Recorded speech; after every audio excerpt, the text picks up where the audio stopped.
दोस्तों एक बार फिर से मैं आपके लिए MP police constable form fill up 2025 apply online process की अपडेट लेके आ चुके हैं। किस तरह से आप एमपी पुलिस कांस्टेबल के 7500 खाली पदों के लिए अपने फॉर्म अप्लाई कर सकते हो। स्टेप बाय स्टेप कंप्लीट जानकारी आपको इस वीडियो में दी जाएगी। लास्ट डेट की अपडेट है, आप जल्द से जल्द अपना फॉर्म अप्लाई कर ले, कहीं मौका हाथ से छूट न जाए। ऑनलाइन आवेदन करते समय आपको कुछ महत्वपूर्ण बातों को ध्यान में रखना होगा, तभी आपका फॉर्म सक्सेसफुली सबमिट हो पाएगा। आवेदन करते समय अगर आपके सामने कोई भी टेक्निकल प्रॉब्लम आ रही है तो उसका हल भी आपको इस वीडियो में मिल जाएगा। फॉर्म फिल करते समय आपको कोई भी ऐसी गलती या फिर मिस्टेक नहीं करनी होगी जिसको करने से आपका एप्लीकेशन फॉर्म रिजेक्ट हो सकता है। ऑनलाइन फॉर्म आप मोबाइल फोन, लैपटॉप या फिर टैबलेट किसी भी डिवाइस के द्वारा फिल कर सकते हो। सेम तरह से आपका फॉर्म अप्लाई होगा, बस लुकिंग इंटरफेस चेंज हो जाता है।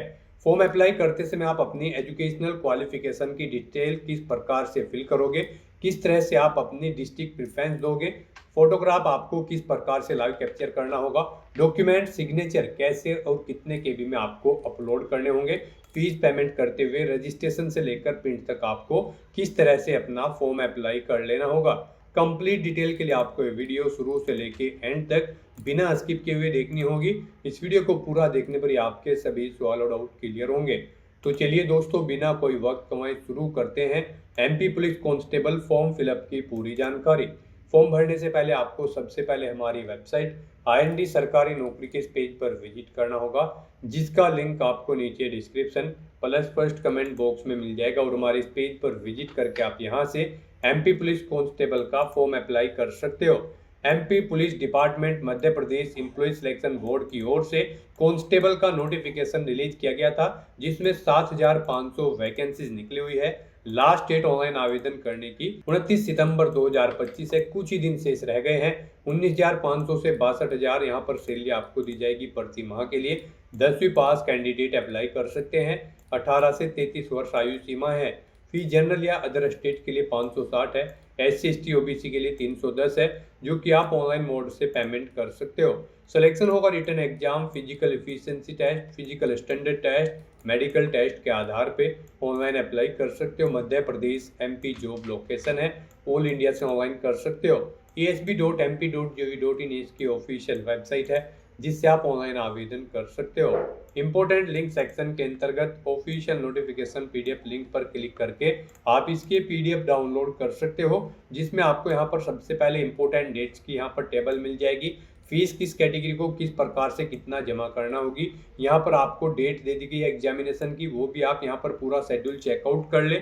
उसके बाद में यहाँ पर स्क्रॉल डाउन करते हुए आपको इसमें एलिजिबिलिटी क्राइटेरिया की डिटेल मिल जाएगी और पोस्ट वाइज यहाँ पर आपको वैकेंसीज की इंफॉर्मेशन दी गई है। जैसे कि यहाँ पर कांस्टेबल GD विशेष सशस्त्र बल के लिए यहाँ पर वैकेंसीज है। इसी तरह से यहाँ पर मेल फीमेल के लिए वैकेंसीज निकली है। यहाँ पर कांस्टेबल GD विशेष सशस्त्र बल को छोड़कर उनके लिए भी वैकेंसीज यहाँ पर निकली हुई है।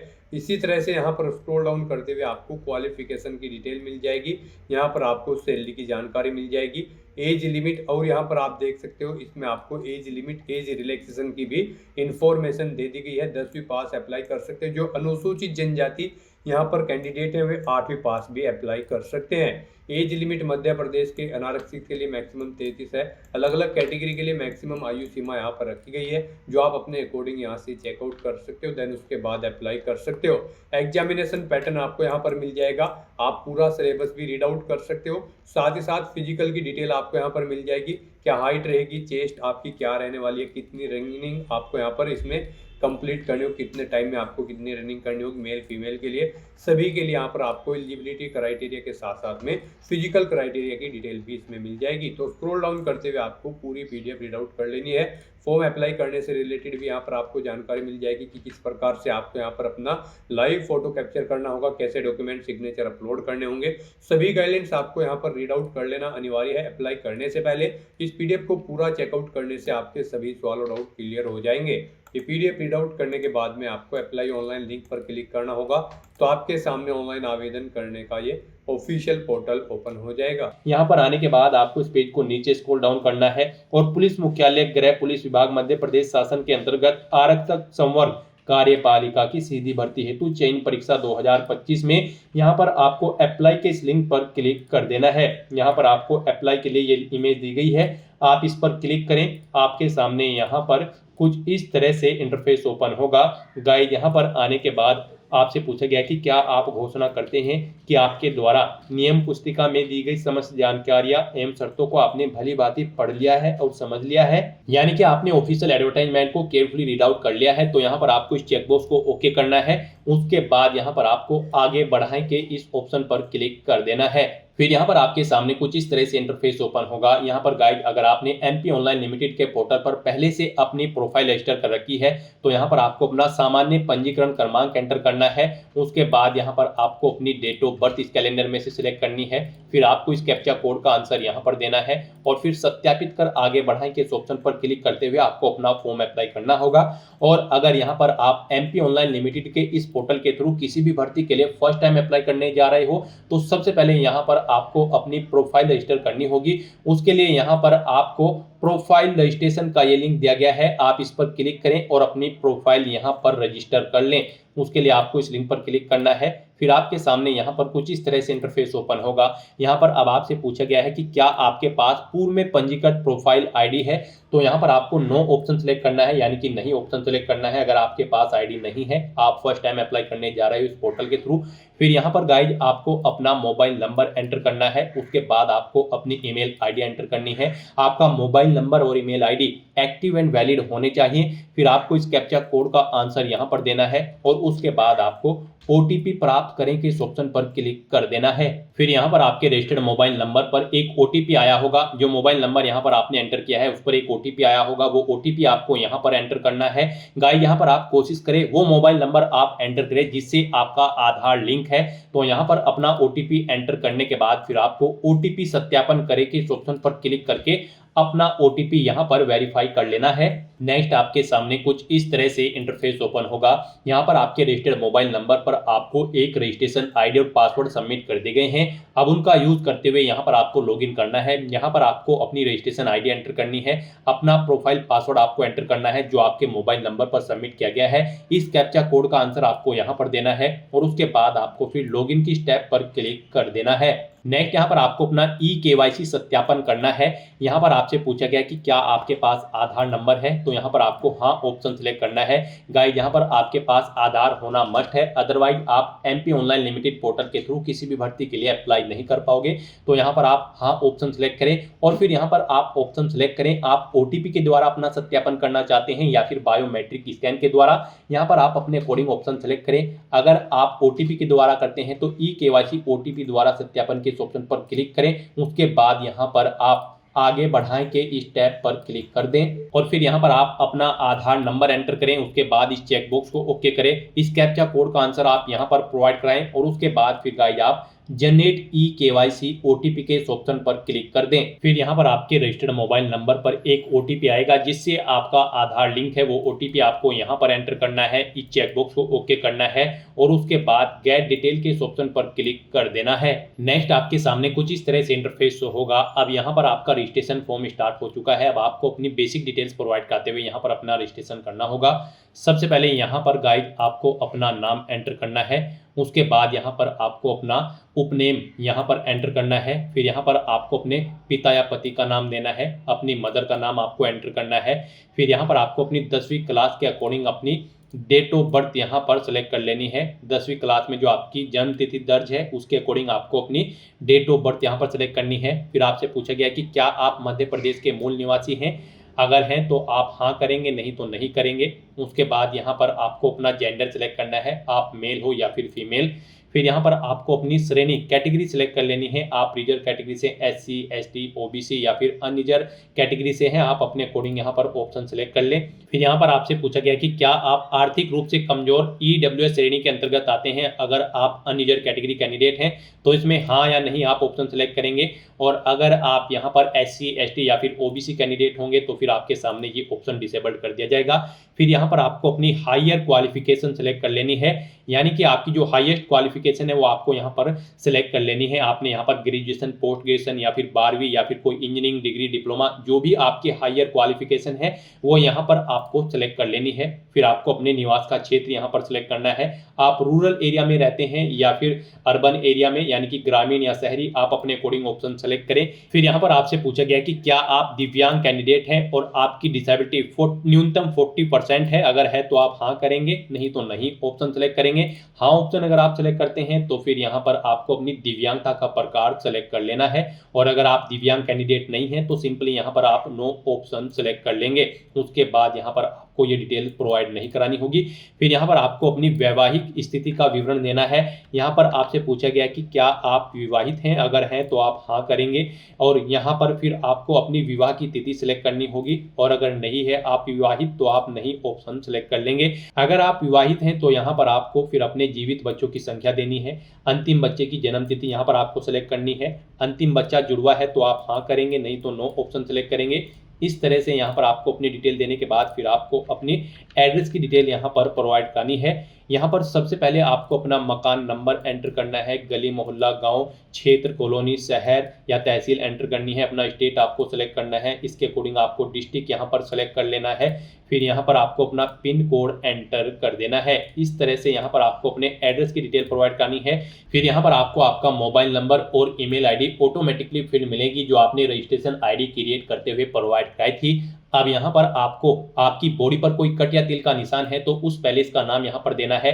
फिर आप परीक्षा में जब पार्टिसिपेट करेंगे उस समय अपना कौन सा फोटो पहचान पत्र शो करेंगे वो यहाँ पर आपको सेलेक्ट कर लेना है। आधार कार्ड, पैन कार्ड या फिर ड्राइविंग लाइसेंस, उसका नंबर यहाँ पर आपको एंटर करना है। आपका आधार कार्ड नंबर आपको ऑटोमेटिकली यहाँ पर फिर मिलेगा। फिर आपको घोषणा पत्र में इस चेकबॉक्स को ओके करना है, और उसके बाद गाइज आपको पंजीकृत करें कि इस ऑप्शन पर क्लिक कर देना है। नेक्स्ट यहाँ पर आपको अपना लाइव फोटो कैप्चर करना है, अपने सिग्नेचर अपलोड करने हैं, अपना handwritten declaration document upload करना है, अपनी जन्म तिथि का प्रमाण पत्र यहाँ पर आपको अपलोड करना है, अपना कास्ट सर्टिफिकेट यहाँ पर आपको अपलोड करना है अगर आप रिजर्व कैटेगरी से बिलोंग करते हैं। दिव्यांग कैंडिडेट हो तो आपको यहाँ पर दिव्यांगता का प्रमाण पत्र अपलोड करना होगा। इनके लिए आपको गाइडलाइन दी गई है, इन्हें ध्यान में रखते हुए आपको अपने डॉक्यूमेंट्स को आपको अपलोड करना है। यहाँ पर गाइड जब आप अपना लाइव फोटो कैप्चर करेंगे तो उस पैलेस पर प्रॉपर वे में लाइट होनी चाहिए और आपका सिंपल प्लेन बैकग्राउंड होना चाहिए जब आप अपना लाइव फोटो कैप्चर करेंगे। यहाँ पर जब आप अपना फोटो कैप्चर करेंगे तो आपको अपने चेहरे पर कोई मास्क नहीं लगाना है, चेहरे पर कोई चश्मा वगैरह नहीं लगाना है, कानों में ईयरफोन्स या ब्लूटूथ आपको नहीं लगाने हैं। सीधा फॉरवर्ड आपको कैमरे की तरफ देखना है और अपना लाइव फोटो कैप्चर कर लेना है।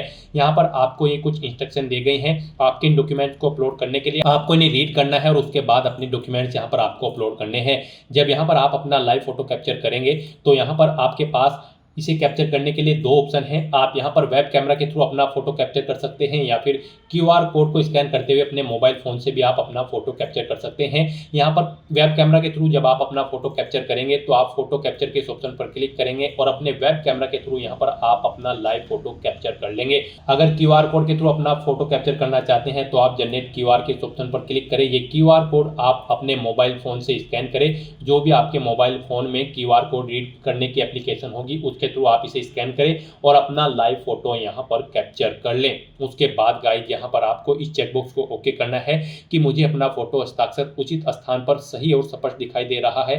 फिर यहाँ पर आपको अपने सिग्नेचर अपलोड करने हैं। सिग्नेचर अपलोड करने के लिए भी आपको ब्राउज के ऑप्शन पर क्लिक करना है, फाइल को सेलेक्ट कर लेना है और अपने सिग्नेचर यहाँ पर आपको अपलोड कर देने हैं। उसके बाद आपको अपना handwritten declaration document upload करना है। उसके लिए भी यहाँ पर आपको ब्राउज के ऑप्शन पर क्लिक करना है, फाइल को सेलेक्ट कर लेना है और अपना handwritten text declaration document यहाँ पर आपको अपलोड कर देना है। उसके बाद आपको इन चेकबॉक्सेस को ओके कर देना है कि आपको आपके हस्ताक्षर और हस्तलिखित टेक्स्ट उचित स्थान पर सही और स्पष्ट दिखाई दे रहे हैं। और उसके बाद फिर गाइड यहाँ पर आपको upload photo signature handwritten text के इस टैब पर क्लिक करते हुए अपने इन तीनों डॉक्यूमेंट्स को यहाँ पर अपलोड कर देना है। उसके बाद फिर यहाँ पर आपको अपनी जन्म तिथि का प्रमाण पत्र अपलोड करना है। इसमें आप अपनी 8वीं या फिर 10वीं या फिर 12वीं का सर्टिफिकेट या फिर रिजल्ट अपलोड कर सकते हैं। यहाँ पर इनकी विड्थ डॉक्यूमेंट के आपके 700 पिक्सल से 800 पिक्सल के बीच में होनी चाहिए, हाइट 400 पिक्सल से 950 पिक्सल के बीच में होनी चाहिए और ये तीनों डॉक्यूमेंट आपके जेपीजी फॉर्मेट में होने चाहिए। तो इन डॉक्यूमेंट्स को भी अपलोड करने के लिए आपको चूज फाइल के ऑप्शन पर क्लिक करना है, फाइल को सिलेक्ट कर लेना है और upload birth certificate, upload caste certificate, upload handicap certificate के ऑप्शन पर क्लिक करते हुए अपने इन तीनों डॉक्यूमेंट्स को भी यहाँ पर आपको अपलोड कर देना है। और फिर गाइस यहाँ पर आपको सबमिट डिटेल के इस ऑप्शन पर क्लिक कर देना है। फिर यहाँ पर आपको आपके रजिस्ट्रेशन का पूरा प्रीव्यू शो कर दिया गया है। आपको सभी डिटेल्स केयरफुली चेकआउट करनी है, पेज को नीचे स्क्रॉल डाउन करना है और उसके बाद आपको प्रिंट प्रोफाइल रिसिप्ट के इस ऑप्शन पर क्लिक करके अपनी प्रोफाइल का एक हार्ड कॉपी रिसिप्ट ले लेना है फ्यूचर यूज के लिए। अपनी प्रोफाइल का रजिस्ट्रेशन सक्सेसफुली कंप्लीट करने के बाद आपको दोबारा से हमारी वेबसाइट के इसी पेज पर आना है, अप्लाई ऑनलाइन के इस लिंक पर क्लिक करना है। उसके बाद आपके सामने मध्य प्रदेश कर्मचारी चयन मंडल का यही पोर्टल ओपन होगा। अब गाइड आपको दोबारा से यहाँ पर पुलिस मुख्यालय गृह पुलिस विभाग मध्य प्रदेश शासन के अंतर्गत आरक्षक संवर्ग कार्यपालिका की सीधी भर्ती हेतु यहाँ पर अप्लाई करने के लिए इस ऑप्शन पर क्लिक करना है, इस इमेज पर क्लिक करना है। उसके बाद आपके सामने यहाँ पर कुछ इस तरह से इंटरफेस ओपन होगा। अब आपको चेकबॉक्स को ओके करना है, आगे बढ़ाएं के ऑप्शन पर क्लिक करना है और यहाँ पर अब आपको अपना सामान्य पंजीकरण क्रमांक जो आपको प्रोफाइल रजिस्टर करने के बाद प्रोवाइड कराया गया है वो यहाँ पर आपको एंटर करना है। अपनी डेट ऑफ बर्थ यहाँ पर आपको सिलेक्ट कर लेनी है। इस कैप्चा कोड का आंसर आपको यहाँ पर देना है और फिर आपको यहाँ पर सत्यापित कर आगे बढ़ाएं के इस ऑप्शन पर क्लिक कर देना है। नेक्स्ट आपके सामने कुछ इस तरह से इंटरफेस ओपन होगा। यहाँ पर अब आपका फॉर्म स्टार्ट हो चुका है। कुछ चीजें यहाँ पर आपको ऑटोमेटिकली फिर मिल जाएगी जो आपने प्रोफाइल रजिस्ट्रेशन करते समय प्रोवाइड कराई थी। अब आपको इस पेज को नीचे स्क्रॉल डाउन करना है और आपको 30 नंबर आवेदक द्वारा संलग्न अन्य दस्तावेज के सेक्शन में आ जाना है। अब यहाँ पर आने के बाद आपको सबसे पहले 31 नंबर पर अपनी क्लास सेलेक्ट करनी है। आप भूतपूर्व सैनिक है या फिर स्वयंसेवी है, नगर सैनिक या फिर आप यहाँ पर बिना वर्ग के हैं, आप अपने अकॉर्डिंग यहाँ पर ऑप्शन सेलेक्ट करें। उसके बाद यहाँ पर मध्य प्रदेश के स्थायी निवासियों के लिए आयु सीमा में छूट संबंधी जानकारी यहाँ पर आपको देनी होगी। अगर आप मध्य प्रदेश के स्थायी निवासी है और आप यहाँ पर आयु सीमा में छूट चाहते हैं तो उनके लिए यहाँ पर अब आपको डिटेल देनी होगी। यहाँ पर गाइड अगर आप भूतपूर्व सैनिक है तो की गई सेवा की अवधि यहाँ पर आपको देनी होगी। यदि आप मध्य प्रदेश के मूल निवासी है और आपका गृह जिले होम डिस्ट्रिक्ट यहाँ पर आपको सिलेक्ट करना होगा। फिर यहाँ पर आपको अपनी शासकीय निगम मंडल स्वशासी संस्था के कर्मचारी हैं तो आप हाँ करेंगे, नहीं तो नो ऑप्शन सेलेक्ट करेंगे। फिर आपसे पूछा गया कि क्या आप विक्रम पुरस्कार से सम्मानित खिलाड़ी हैं, अगर हैं तो हाँ करें, नहीं तो नो ऑप्शन सेलेक्ट कर लें। फिर यहाँ पर आपसे पूछा गया कि क्या आप मध्य प्रदेश शासन के छटनी शुदा कर्मचारी हैं, अगर है तो हाँ करेंगे, नहीं तो नो ऑप्शन सेलेक्ट करेंगे। यदि हाँ तो की गई सेवा की अवधि यहाँ पर आपको माह में प्रोवाइड करानी होगी। फिर आपसे पूछा गया कि क्या आप विधवा या फिर तलाकशुदा हैं, अगर है तो हाँ करेंगे, नहीं तो नहीं ऑप्शन सेलेक्ट करेंगे। फिर यहाँ पर आपसे पूछा गया कि क्या आप आदिम जाति, अनुसूचित जाति और अनुसूचित जनजाति एवं पिछड़ा वर्ग कल्याण विभाग की अंतर जातीय विवाह प्रोत्साहन योजना से पुरस्कृत है, अगर हैं तो आप हाँ करेंगे, नहीं तो आप नहीं ऑप्शन सेलेक्ट कर लेंगे। फिर यहाँ पर आपसे पूछा गया कि क्या आप शासकीय सेवा में नियुक्ति के लिए नीचे दी गई विभिन्न वर्गों में सम्मिलित है, अगर हैं तो आप वो वर्ग यहाँ पर सेलेक्ट कर लें। उसके बाद यहाँ पर आपको इस पेज को नीचे स्क्रॉल डाउन करना है। नेक्स्ट यहाँ पर आपसे पूछा गया है कि यदि आप कांस्टेबल जनरल ड्यूटी जीडी गैर तकनीकी का चयन करते हैं तो नीचे दिए गए विकल्पों में से आप किसे यहाँ पर प्राथमिकता देना चाहते हैं, जिसे आप पोस्ट प्रेफरेंस देना चाहते हैं उसे यहाँ पर आप फर्स्ट नंबर पर सेलेक्ट करेंगे। यहाँ पर आपके लिए दो पदनाम है, आरक्षक सामान्य ड्यूटी विशेष सशस्त्र बल को छोड़कर आरक्षक विशेष सशस्त्र बल केवल पुरुष उम्मीदवार हेतु। तो यहाँ पर आप जिस भी डिपार्टमेंट को फर्स्ट नंबर पर प्रेफरेंस देना चाहते हैं उसे आप फर्स्ट नंबर पर सेलेक्ट करें, जिसे सेकंड पर प्रेफरेंस देना चाहते हैं उसे आप यहाँ पर सेकंड नंबर पर सेलेक्ट कर लें। उसके बाद यहाँ पर आपको अपनी शैक्षणिक योग्यता एजुकेशनल क्वालिफिकेशन की डिटेल प्रोवाइड करनी है। इस भर्ती में पार्टिसिपेट करने के लिए आपका केवल 10वीं क्लास पास आउट होना जरूरी है, किसी वेल रिकॉग्नाइज्ड बोर्ड या फिर स्कूल से, या फिर इसके इक्विवेलेंट क्वालिफिकेशन आपकी होनी चाहिए। तो यहाँ पर अब आपको अपनी क्वालिफिकेशन की डिटेल देनी है। यहाँ पर आपको 10वीं क्लास सेलेक्ट करना है। उसके बाद आपको अपनी 10वीं क्लास का रोल नंबर यहाँ पर देना है। परीक्षा आपने किस वर्ष में उत्तीर्ण की है वो वर्ष यहाँ पर आपको एंटर करना है और बोर्ड का नाम यहाँ पर आपको देना है जिस बोर्ड से आपने अपनी 10वीं क्लास पास आउट की है। उसके बाद आपको इस पेज को नीचे स्क्रॉल डाउन करना है। नेक्स्ट यहाँ पर आपको अपनी नियुक्ति के लिए जिलों की प्राथमिकता का चयन करना है। यहाँ पर आप जिस जिले में फर्स्ट नंबर पर जॉब करना चाहते हैं उसे यहाँ पर आपको फर्स्ट नंबर पर सिलेक्ट करना है, जिसे आप सेकंड, थर्ड, फोर्थ, फिफ्थ क्रम से यहाँ पर आप अपनी चॉइस के अकॉर्डिंग जिस जिले को जिस नंबर पर पोस्ट प्रेफरेंस देना चाहते हैं उसे यहाँ पर आप सिलेक्ट कर ले। इस तरह से यहाँ पर आपको सभी जिले सेलेक्ट कर लेने हैं। उसके बाद आपको इस पेज को नीचे स्क्रॉल डाउन करना है। फिर यहाँ पर आपसे पूछा गया कि क्या आप नियम पुस्तिका के अध्याय 1 के बिंदु 1.2 के अनुसार दी गई न्यूनतम शारीरिक अर्हता रखते हैं, यानी कि जो आपकी यहाँ पर फिजिकल रिक्वायरमेंट है क्या आप उन्हें फुलफिल करते हैं। तो यहाँ पर आपको यस ऑप्शन सेलेक्ट करना है, यानी कि हाँ ऑप्शन सेलेक्ट करना है।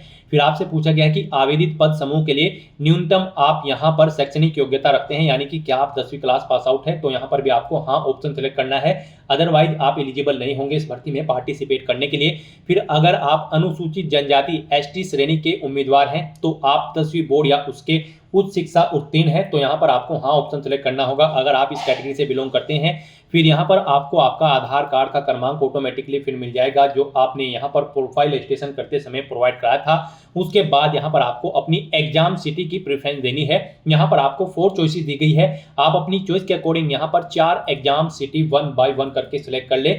जहाँ पर आप फर्स्ट नंबर पर एग्जाम में पार्टिसिपेट करना चाहते हैं उसे फर्स्ट नंबर पर सिलेक्ट करें, जिसे सेकंड थर्ड फोर्थ पर चाहते हैं उसे आप सेकंड थर्ड फोर्थ पर यहाँ पर सिलेक्ट कर लें। उसके बाद आपको ये घोषणा पत्र रीड करना है, ये चेकबॉक्स यहाँ पर आपको ओके करना है और फिर गाइस आपको यहाँ पर आगे बढ़ाएं के इस टैब पर क्लिक कर देना है। नेक्स्ट आपने जो डिटेल प्रोवाइड कराई है उसका पूरा प्रीव्यू यहाँ पर आपको शो कर दिया गया है। आपको सभी डिटेल्स केयरफुली चेकआउट करनी है, पेज को नीचे स्क्रॉल डाउन करना है और गाइस यहाँ पर अब आपको अपना डोमिसाइल सर्टिफिकेट अपलोड करना है और अपनी शैक्षणिक योग्यता के दस्तावेज यहाँ पर आपको अपलोड करने हैं, यानी कि एजुकेशनल सर्टिफिकेट्स आपको अपलोड करने हैं। यहाँ पर आपके डॉक्यूमेंट की जो विड्थ होगी वो 700 पिक्सल से 800 पिक्सल के बीच में होनी चाहिए, हाइट 400 पिक्सल से 950 पिक्सल के बीच में होनी चाहिए, जेपीजी फॉर्मेट में आपके डॉक्यूमेंट होने चाहिए, साइज इनका यहाँ पर 150 KB से कम होना चाहिए। तो अपने इन डॉक्यूमेंट्स को अपलोड करने के लिए अब यहाँ पर आपको ब्राउज के ऑप्शन पर क्लिक करना है, फाइल को सिलेक्ट कर लेना है और फिर अपलोड डोमिसाइल और अपलोड एजुकेशन सर्टिफिकेट के ऑप्शन पर क्लिक करके अपने इन दोनों डॉक्यूमेंट्स को आपको अपलोड कर देना है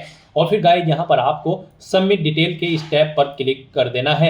इस तरह से यहाँ पर आपका एप्लीकेशन फॉर्म सक्सेसफुली सबमिट हो जाएगा। यहाँ पर आपको दोबारा से आपके एप्लीकेशन फॉर्म की सभी डिटेल्स शो कर दी गई है, आपको सभी डिटेल्स केयरफुली चेकआउट करनी है और प्रिंट के ऑप्शन पर क्लिक करके आपको अपने एप्लीकेशन फॉर्म का एक हार्ड कॉपी प्रिंट आउट ले लेना है और उसके बाद गाइस फिर यहाँ पर आपको प्रोसीड टू पेमेंट के स्टेप पर क्लिक करना है। फिर आपके सामने यहाँ पर फीस पेमेंट का इंटरफेस ओपन हो जाएगा। यहाँ पर आप net banking, debit card, credit card या फिर UPI के माध्यम से अपना फीस पेमेंट कर सकते हो। गाइस यहाँ पर जनरल कैटेगरी कैंडिडेट और MP स्टेट से अलग कैंडिडेट के लिए 560 रुपए फीस है और SC ST OBC category candidate के लिए यहाँ पर मात्र 310 रुपए फीस है, जो कि आप यहाँ पर net banking, debit card, credit card या फिर UPI के माध्यम से जमा करा सकते हो। UPI यहाँ पर आपके लिए बेस्ट ऑप्शन रहेगा। आप UPI के ऑप्शन पर क्लिक करें और अपने UPI का यूज करते हुए अपना फीस पेमेंट कर दें, अपनी UPI ID एंटर करते हुए या फिर QR कोड को स्कैन करके अपना फीस पेमेंट कर दें। सक्सेसफुली फीस पेमेंट करने के बाद यहाँ पर आपका एप्लीकेशन फॉर्म की सभी टास्क कंप्लीट हो जाएगी। उसके बाद भी आप अपने एप्लीकेशन फॉर्म का एक हार्ड कॉपी प्रिंट आउट ले सकते हैं फ्यूचर यूज के लिए, फ्यूचर रेफरेंस के लिए। तो दोस्तों ऐसे आप मध्य प्रदेश पुलिस कांस्टेबल के 7500 खाली पदों को भरने के लिए अपने फॉर्म अप्लाई कर सकते हो बिना कोई मिस्टेक किए हुए। आज की इस वीडियो में बस इतना ही। आई होप ये वीडियो आपको पसंद आई होगी। अगर पसंद आई हो तो इसे लाइक और शेयर करें, चैनल पर नए हो तो इसे सब्सक्राइब कर लें। Thanks for watching.